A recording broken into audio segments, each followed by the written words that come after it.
Supreme court میں 9 مئی کے مقدمات کے حوالے سے عمران خان کی ضمانت کے کیسز کی درخواست سماعت کے لیے مقرر کر دی گئی ہے۔ کے پی حکومت کے لیے حالات ایک بار پھر سے خطرناک ہو گئے ہیں، ایک بار پھر سے خیبر پختونخوا حکومت کے پیچھے پڑ گئے ہیں، حکومت کو ختم کر دیتے ہیں۔ میرے ذہن میں آیا کہ میرے پاس ہی تمام مسائل کا حل ہے، اور میں نے جو فارمولا پیش کیا ہے اس کے تمام نکات پہ عمل ہونا چاہیے، اور میں جو فارمولا پیش کر کے تمام نکات پہ زور زبردستی عمل کراؤں گا تو ہی ملک اوپر جائے گا۔ وادی تیرا والی جو سچویشن ہے اس کا حل کیا ہو سکتا ہے؟ یہ جو تیرا والا واقعہ ہے اس پہ اگر میں وزیر اعظم ہاؤس کی پریس ریلیز پڑھوں، دہشت گردوں نے نہتے لوگوں پر فائرنگ کی، یہ جو جاری کرنا تھا پریس ریلیز اس طرح کی، یہ وزیر اعظم ہاؤس کا کام نہیں۔ السلام علیکم، آپ دیکھ رہے ہیں تھرڈ امپائر۔ کے پی حکومت کے لیے حالات ایک بار پھر سے خطرناک ہو گئے ہیں، ایک بار پھر سے یہ کہا جا رہا ہے کہ خیبر پختونخوا کی حکومت کو خطرہ ہے۔ اس کے ساتھ ساتھ وادی تیرا والی جو سچویشن ہے اس کا حل کیا ہو سکتا ہے، اس پر بھی آج ہم گفتگو کریں گے۔ اور دوسری طرف سپریم کورٹ میں 9 مئی کے مقدمات کے حوالے سے عمران خان کی ضمانت کے کیسز جو ہیں اس کی درخواست جو ہے وہ سماعت کے لیے مقرر کر دی گئی ہے۔ کل صبح چیف جسٹس کی سربراہی میں 2 رکنی بینچ اس کی سماعت کرے گا۔ حبیب صاحب، یہ جو وادی تیرا والا معاملہ ہے اس پہ 2 مختلف نیریٹو سامنے آ رہے ہیں، اور ہم دیکھ رہے ہیں کہ جو حالات ہیں وہ اب مزید کشیدگی کی طرف ہی جا رہے ہیں۔ ظاہر سی بات ہے جب تک اس کا کوئی پراپر سلوشن نہیں نکالا جائے گا معاملات کشیدہ ہی ہوں گے۔ آپ کو کیا لگ رہا ہے؟ ایک تو ہمیں یہ جو 2 نیریٹو ہیں اس کے بارے میں تھوڑا سا آپ بتا دیں، اور دوسرا یہ کہ حل اس کا کیا ہوگا اور کیسے نکلے گا اور کون نکالے گا اس کا حل؟ مجھے حالات کی خرابی پہ کبھی بھی پریشانی نہیں ہوئی۔ اتنا بڑا ملک ہو تو وہاں کسی نہ کسی حصے میں حالات خراب ہوتے رہتے ہیں، اور یہ دنیا کے ہر ملک میں جو ہمارے سائز کے ملک ہیں وہاں پر کبھی ایک حصے میں کچھ پرابلم ہوتا ہے، کبھی دوسرے میں ہوتا ہے۔ ہمیشہ جو میرا کنسرن ہے، اور اب بطور پاکستانی جو بڑھتا چلا جا رہا ہے، وہ یہ ہے کہ ان مسائل کو حل کرنے کے لیے کیا طریقہ کار اختیار کیا جا رہا ہے۔ حادثے بھی ہوتے ہیں، دہشت گردی کا واقعات بھی ہو جاتے ہیں۔ امریکہ جیسی سوسائٹی میں 9/11 جیسا واقعہ ہو گیا، جی پاکستان میں بھی یہ کوئی ان یوزول بات نہیں ہے۔ اہم بات ہے کہ اسٹیٹ کا رسپانس کیا ہے، ریاستی بیانیہ کیا ہے کسی ایک مسئلے کو لے کے، اور عوام اس کے بارے میں کیا سوچتے ہیں۔ یہ جو تیرا والا واقعہ ہے اس پہ اگر میں وزیر اعظم ہاؤس کی پریس ریلیز پڑھوں تو وہ یہ ہے کہ خوارج نے، فتنہ الخوارج نے، یعنی دہشت گردوں نے نہتے لوگوں پر جو کسی وجہ سے جمع ہوئے تھے ان کے اوپر فائرنگ کی۔ جی، ایک یہ معاملہ ہے، ان پر بھی اور فوج پر بھی۔ فوج پر بھی جی۔ دوسرا ہے کہ لوگ جو تھے جمع تو ہوئے تھے، لیکن وہ احتجاج کر رہے تھے ایک ایسی بچی کو لے کے جو اس ایک دن پہلے مارٹر گولے سے شہید ہو گئی تھی، مارٹر گولے کے کوئی شارپنر لگنے سے، اور لوگوں نے وہاں جو مقامی ہماری فوج کا جو بھی بریگیڈ ہیڈ کوارٹر تھا اس کے سامنے احتجاج کرنے کی کوشش کی، اور نتیجہ یہ نکلا کہ وہاں پر سپاہیوں نے فائر کیا اور 6 یا 7 یا 5 لوگ جو ہیں وہ شہید ہو گئے۔ اب یہ دونوں چیزیں اگر آپ دیکھیں تو اگر میں ایک پریس ریلیز دیکھوں حکومت کی تو مجھے اس کے اوپر پورا بھروسہ نہیں، کیونکہ وہ پریس ریلیز جو ہے وہ اس کے مقابلے میں جب میں گراؤنڈ پہ سچویشن دیکھتا ہوں، اور یہ میں نہیں کہہ رہا، یہ آپ ڈان اخبار اٹھا کے دیکھ لیں آج کا، اس میں ڈان میں بھی یہی معاملہ لکھا ہوا ہے کہ ڈان نے اس پریس ریلیز کو کوٹ کیا لیکن ساتھ اپنی گراؤنڈ رپورٹنگ بھی کی ہے اور دوسرے لوگوں سے بھی بات کی ہے۔ یہ جو جاری کرنا تھا پریس ریلیز اس طرح کی، یہ وزیر اعظم ہاؤس کا کام نہیں ہے، یہ ایک ڈپٹی کمشنر کا کام ہوتا ہے جو متعلقہ علاقے کا ہوتا ہے۔ اسے کہا جاتا ہے پریس نوٹ، اور یہ پریس نوٹ ڈپٹی کمشنر نے جاری کرنا ہوتا ہے، زیادہ سے زیادہ صوبائی حکومت نے جاری کرنا ہوتا ہے۔ جی، آخر وزیر اعظم کو اس معاملے میں پڑھنے کی یا وزیر اعظم کے آفس کو استعمال کرنے کی ضرورت کیا پڑی؟ اہم سوال، یہ ایک سوال ہے جو مجھے تنگ کرتا ہے۔ اب آ جائیے گراؤنڈ پہ کیا ہوا۔ میں گراؤنڈ پہ اگر یہ مان لوں کہ جیسا وزیر اعظم نے کہا ہے تو واقعے کی جگہ تو فوجی ہمارا بریگیڈ ہیڈ کوارٹر ہے، کیا یہ واقعہ اس کے قریب پیش آیا؟ یا جس طرح کی بعض ویڈیوز ہیں جو ویریفائی نہیں ہو پا رہی ہیں ابھی تک، میں ذاتی طور پر انہیں ویریفائی نہیں کر پایا، لیکن بہت سارے ذمہ دار لوگوں نے ان کو ایکس پہ ڈالا ہے، بہت سارے ذمہ دار لوگ انہیں کوٹ کر رہے ہیں، تو اس سے احتمال یہ پیدا ہوتا ہے کہ شاید یہ ویڈیوز بھی ٹھیک ہے۔ ان ویڈیوز میں صورتحال کچھ اور نظر آتی ہے۔ یہ ایک واقعے کے بارے میں جب دو نیریٹیوز آ جائیں تو اس کا مطلب یہ ہے کہ جو متعلقہ مسئلہ آپ کو درپیش ہے اس کے بارے میں آپ کی جو بھی حکمت عملی ہے اس پہ آپ کو ریوزٹ کرنا ہے، اس کو سوچنا ہے، اس کے اوپر دوبارہ اتفاق رائے حاصل کرنا ہے، کیونکہ اس واقعے سے پہلے 24 تاریخ کو آپ کے جو خیبر پختونخوا کے وزیر اعلیٰ علی امین گنڈاپور ہیں وہ واضح طور پہ کہہ چکے ہیں کہ آپریشن نہیں ہونا، جی فیڈرل فورسز کو آپریشن نہیں کرنا چاہیے، انہیں صرف سرحدوں پر ہونا چاہیے، اور تیسرا یہ کہ پولیس اور فیڈرل فورسز کے درمیان ایک عدم اعتماد کی کیفیت ہے۔ یہ میں نہیں کہہ رہا، یہ وزیر اعلیٰ کہہ رہے ہیں۔ اب یہ جو 3 چیزیں انہوں نے بتائی ہیں اور اس کے بعد وزیر اعظم کا بیان آتا ہے، تو یہی بیان وزیر اعلیٰ نے کیوں نہیں دیا کہ جناب یہ واقعہ ایسا ہوا تھا؟ اس کا مطلب ہے کہ کچھ پرابلمس بن رہے ہیں۔ وہ یہ ہے کہ خیبر پختونخوا کے لوگ، بالخصوص ان علاقوں کے لوگ، وہ 2 بڑی تنظیموں کی پیچھے متحد ہو رہے ہیں۔ ایک ہے بڑا سیاسی اتحاد، جی، دوسرا ہے پشتون تحفظ موومنٹ۔ یہ دونوں جماعتیں اور یہ دونوں آرگنائزیشن، پی ٹی ایم بالخصوص اور ذرا نسبتاً کم درجے میں بڑا سیاسی اتحاد، یہ اسٹیبلشمنٹ ان کو ایک وہی درجہ دیتی ہے جو مارنگ بلوچ کو بلوچستان میں دیتی ہے۔ ابھی ہم صرف خیبر پختونخوا کی بات کریں، جی، جب وہاں پر لوگ ایک بڑی تعداد میں یکے بعد دیگر، ایک جگہ نہیں، بار بار اکٹھے ہو کے ایک ہی بات کر رہے ہیں کہ جناب ہمیں آپریشن نہیں چاہیے، آپریشن کے نتیجے میں ڈسپلیس ہم ہوں گے، آپریشن اس طرح کا ڈسپلیس کر کے لوگوں کو اپنے گھروں سے نکال کے پہلے بھی آپریشن کیے جا چکے ہیں، آخر ان کا کیا فائدہ ہوا، یہ ساری چیزیں ہو رہی ہیں۔ جی، اب اس کے ساتھ جڑ گیا ہے معاملہ کرٹیکل منرلز کا اور ریئر ارتھ مٹیریلز کا۔ ہم نے امریکہ کے سامنے بڑے زور و شور سے یہ بات کہی ہے کہ جناب ہم تو آپ کو ریئر ارتھ مٹیریلز تک ایکسیس دیتے ہیں، جی، اس پہ لوگوں کا یہ اعتراض ہے کہ یہ کس کے مشورے سے ہو رہا ہے، اور اس پہ بہت سارے لوگوں کے دل میں کرچی کی طرح وہ ایک فقرہ چبھا ہوا ہے کہ یہ کوئی جہیز میں تو نہیں لے کے آیا تھا۔ اب یہ جب بدگمانیاں پیدا ہو رہی ہوں تو اس کا طریقہ کار ایک ہی ہے کہ آپ اکٹھے بیٹھ جائیں، جو آپ کے خیالات ہیں، اگر طاقتور کمزور کے خیالات سنیں اور کمزور کھل کے اپنے خیالات کا اظہار کریں، اور اس کے بعد تمام ایک ہی ٹیبل پہ بیٹھ کے کسی نتیجے پر پہنچے، کیونکہ وہ جو اتفاق رائے تھا یہ حکمت عملی کا، مجھے اس میں اب تھوڑا سا فریکچر نظر آ رہا ہے کہ خیبر پختونخوا کی حکومت ایک بات کہہ رہی ہے، اگر وہ یہ نہ کہے تو خیبر پختونخوا میں اس حکومت کی اپنی سیاست داؤ پہ لگ جائے گی۔ جی، اب وہاں پہ کوئی بھی حکومت ہو، یہ خیبر پختونخوا میں پی ٹی اے کی نہیں، آپ وہاں پہ اس حکومت کو ہٹا کے کوئی دوسری حکومت انسٹال کر لیں، وہ نہیں کر پائے گی۔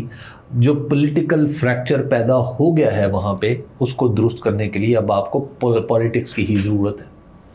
پھر آپ کے پاس مرکز میں ایسی کوئی شخصیت موجود نہیں ہے جو پاکستان کی وفاقی ضروریات پر صوبے کے لوگوں کو قائل کر سکے۔ اس کی مثال ہم نے کہاں دیکھی؟ ہم نے سندھ میں دیکھی۔ سندھ میں نہروں کے مسئلے پہ کتنا بڑا احتجاج ہوا۔ زرداری صاحب کون ہے جی؟ وفاق کی علامت صدر ہے۔ جی، بلاول بھٹو زرداری صاحب کون ہے جی؟ وہ سابق وزیر خارجہ ہیں، وفاق کی سیاست کرتے ہیں۔ یہ دونوں بھی سندھ میں لوگوں کو نہروں کی افادیت پر قائل نہیں کر سکے، الٹیمیٹلی وہ منصوبہ ختم کرنا پڑا۔ خیبر پختونخوا میں علی امین گنڈاپور سے شکوہ نہیں جائز کہ علی امین گنڈاپور یہ نہیں کر سکتے، وہ نہیں کر سکتے۔ اچھا بھائی، سندھ میں علی امین گنڈاپور سے بڑے تو یہ دونوں ہیں نا، زرداری صاحب اور بلاول تو زرداری صاحب۔ جب ان کا رنگ سندھ میں، جہاں پر یہ 20واں سال، میرا خیال 18واں سال 19واں سال چل رہا ہے، 2008 سے مسلسل 17واں سال چل رہا ہے، تو وہاں پر آپ دیکھیں کہ وہاں پر ان کا اگر اثر و رسوخ نہیں چل سکا تو کیا لوگوں کی رائے کو علی امین گنڈاپور بدل سکتے ہیں؟ مولانا فضل الرحمان کی بات نہیں سنی جا رہی وہاں پہ۔ مطلب کیا ہے کہ اب آپ کو ایک ایسی پرسنالٹی کی ضرورت ہے جو ان سارے بظاہر متضاد مفادات کو